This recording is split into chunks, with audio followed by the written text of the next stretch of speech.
Hey everyone, today we're going to make pinch pot monster faces out of clay, and they're going to look something like this when they're finished. So we're going to start with a ball of clay like this, and before you roll it into a ball, you can take off a piece of it to use for your different facial features. You can also, anytime you can go and get extra clay, if you run out of clay, you can go and get extra. So with your chunk of clay, you're gonna roll it into a ball. You can roll it like this, get it nice and smooth. And if you need to just add a tiny bit of water, you can stick a finger in the water, kind of tap it off, because you just want a little bit of water to make a nice smooth ball. It doesn't have to be totally perfect. Once you have a reasonable round ball, you're gonna start kind of sticking your thumbs in the middle and rotating like that.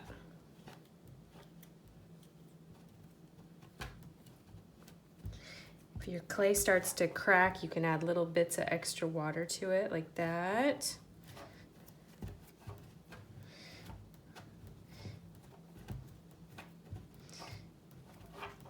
Now you're going to want to choose a top and a bottom, and so it doesn't just roll. You want to kind of flatten it onto the surface like this, so it's not rolling. So see how I kind of spread out the bottom like that? I can go around with my finger and smooth out these edges. If I want to add tiny bits of water, can help with that.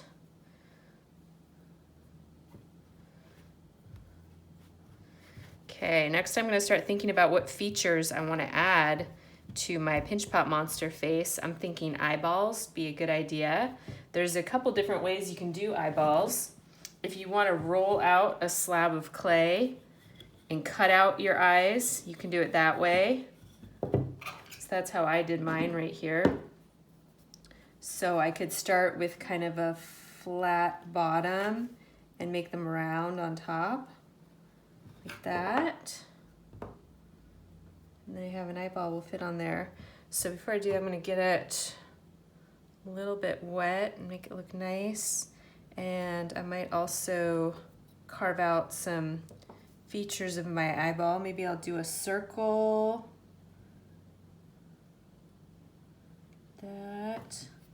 And then I can add a pupil inside. I take the end of my needle and kind of stick it in there like that. And next I'm going to do a technique to attach clay. I'm going to do something called score and slip. So I'm going to push it on here, and I'm going to see where it makes a mark. And then I'm going to score it with my needle. I'm going to do kind of like a lot of little hashtags or like a checkerboard. Make that surface nice and rough, and I'm creating these little hooks in the clay. I'm going to do the same on this surface. And it's almost like Velcro, the way that these tiny little hooks are going to attach to each other. So now that I've done that, I'm going to take a little bit of water and I'm going to add it to both surfaces, and then I'm going to gently and firmly attach it to there. I can clean it up with my needle if I want to. I can also use a paintbrush to kind of smooth out different surfaces. For my next eyeball, I'm going to do a different eyeball example just to give you an idea of different things you can do. I'm going to roll a small ball of clay. Now, we never want our clay to be really any thicker than this because it takes a long time to dry, and it could end up, if the clay is still wet when it goes inside the kiln, it could actually explode. So anytime you have clay you're sculpting with, you really don't want it to be any thicker than about this. So this is a good size for my eyeball. And maybe I want to do something similar. I want to do kind of an outline of the eye there. And then I want to do a pupil in the center, nice and gently like that. And now I want to attach it to here, so I got to kind of flatten this a little bit and stick it on there. See where it makes a little tiny mark there. I can do my checkerboard, my hashtags, score it. I'm also going to score it up right here. Add a tiny bit of water to both surfaces and attach. I like to add tongues to my monsters. You can also add feet, you can do different features. So in order to do that, I'm gonna roll out a little bit of clay right here. I want it to be about 1/4 of an inch thick. So you can see, not too thick, kind of thin, but not too thin. And if anytime you mess up, you can add water to your clay and squish it back together and re-roll it. So from this, I'm going to maybe do some wacky feet.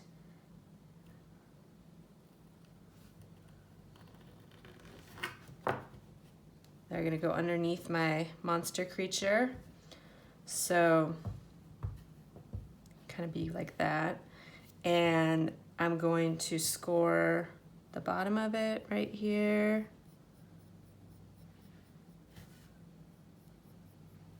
Surface right here. A little bit of water. Could probably do that a bit better. I didn't really score it that much, so I'm gonna score it a little bit more. Nice and rough. And then I'm going to attach.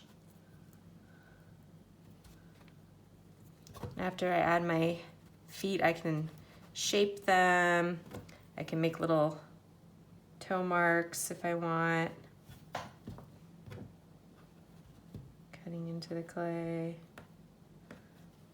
And now I'm gonna cut out a tongue. So you make your tongue any shape you want. I'm just gonna make mine nice and simple and round. A little bit longer than needed because I want it to kind of stick out. So it's gonna kind of be folded and then down. I can make it curl up if I want. And then I'm gonna attach it in the back of the mouth. So I wanna figure out where it's gonna be attached. It's also gonna touch on the bottom here. So I could probably score my clay right here. This is a very important step. If I don't do this, there's a good chance it'll fall off. So it's really important to take the time to score and slip your clay. Probably do a little in the back there too. Gonna touch here, whoops. Score that up real good. Okay, and I'm gonna add water in these two places. There. And attach my tongue. Push it a little bit there, nice and secure. And I wanted my tongue to kind of go up in the air a little bit or be crooked just for fun. So you can play around with your tongue and shape it however you want. If you want to be really wild, you could roll out some teeth, make some kind of pointed teeth like this, pointy or flat. You could also cut out flat teeth. You wanted to do it this way, like big buck teeth. See, I just cut out a rectangle. So you could do rectangle teeth like that, and you would have to score. You would score them to attach each piece. Because remember, if you don't do this, it's just gonna fall off. So it's really important. Make that surface nice and rough. Add a little bit of water, and then secure it on there. So now I have this nice kind of bucktooth shape of my monster. You could do pointy teeth as well. You can do them however you want them. Probably add another tooth on there just to make it look balanced. You can also do patterns on your tongue or maybe a line going down the middle. Always looks good. Let me make it crooked there. Now it's fun to add different features around the eyes. So if you wanted to do, and the face, if you wanted to do little miniature wings sticking out, you could. Just don't have them stick out too far because they will break off. So if you do wings, do them kind of small and not too big, like, you know, maybe this size. These are kind of like little bat wings. Another thing you could do is unicorn horns or a series of spikes. You could do, you know, like 4 or 5 different spikes on the back, and you're going to attach them in the same way. You would need to score, figure out where it's gonna stick on there. If you go like this, it'll kind of leave a mark, and then you can tell where it is, and then you can score it. And then you can score the little horns. You can shape your horns however you want. You can add a birthday hat, you can add a baseball cap. You can add wacky hair. Just be careful, anything you add is not too thin and it can't stick out too far, otherwise it will break off. When you're all done with your Pinch Pot Monster, you can do this yourself or you can get my help. You're gonna gently turn it over and you're going to write your name on the bottom of it so that we know it's yours. And then find the wooden trays and gently put your Pinch Pot Monster on top of the tray. The next thing I'd like you to do while you're cleaning up is notice all these little pieces I have. What I'm gonna do is I'm gonna add some drips of water to them to re-moisturize them. That's really important.